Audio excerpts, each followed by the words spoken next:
में हुए घोषित उपचुनावों के नतीजों के बाद से ये कयास लगाए जा रहे थे कि बीजेपी ओपी राजभर से कुछ खफा चल रही थी।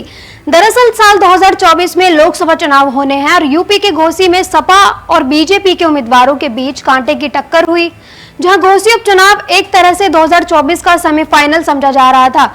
लेकिन जैसे ही इन उपचुनावों के नतीजे आए, वैसे ही भाजपा की उम्मीदों पर पानी फिर गया और सपा का उम्मीदवार जीत गया। लेकिन इन चुनावों के लिए राजभर ने अपनी जी तोड़ कोशिश की और तो और चुनावों तक घोसी में ही डेरा जमाए रखा, जिसके बाद सियासी गलियारों में चर्चा तेज हुई कि बीजेपी राजभर से कुछ खफा चल रही है। दरअसल सुलहदेव भारतीय समाज पार्टी के अध्यक्ष ओपी राजभर के एनडीए में शामिल होने के बाद से ही लगातार ये सवाल उठ रहे थे कि आखिर राजभर कब सीएम योगी आदित्यनाथ की कैबिनेट में शामिल होंगे।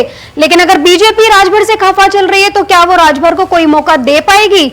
इसी बीच ओम प्रकाश राजभर के बेटे अरविंद राजभर ने बड़ा बयान दे डाला, जिसके बाद सियासी गलियारों में अब हल्ला कटना तय है। दरअसल अरविंद राजभर ने दावा करते हुए कहा कि उनके पिता कब मंत्री बनेंगे, इसकी तारीख जल्द ही सामने आ जाएगी और तो और ये पहले से ही तय है। अरविंद राजभर ने आगे बताया, विरोधी पक्ष के जो लोग हैं वो लगातार इसकी चर्चा करते हैं कि राजभर कब मंत्री बनने वाले हैं। जब हमें पता है कि ओम प्रकाश राजभर मंत्री कब बनेंगे तो तारीख का खुलासा हम क्यों करें?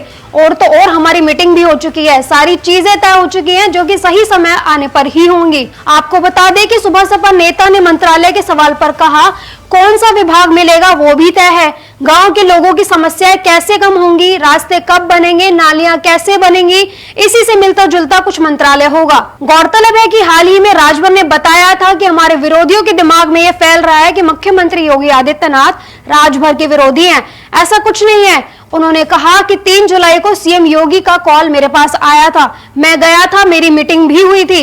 उन्हीं के निर्देश पर हम लोग दिल्ली गए और गृह मंत्री अमित शाह के साथ साथ बीजेपी के राष्ट्रीय अध्यक्ष जेपी नड्डा से भी मुलाकात मेरी हुई है। आगे राजभर ने बताया कि नीचे से लेकर ऊपर तक फिलहाल सब ठीक ठाक है। बहरहाल अब देखना काफी दिलचस्प होगा कि राजभर के मंत्री बनते ही राजभर किसका अंत करने वाले हैं। आपका इस खबर पर क्या कहना है, हमें कमेंट करके जरूर बताएं और ऐसी ही तमाम खबरों के लिए हमारे सभी सोशल मीडिया प्लेटफॉर्म्स को फॉलो करें।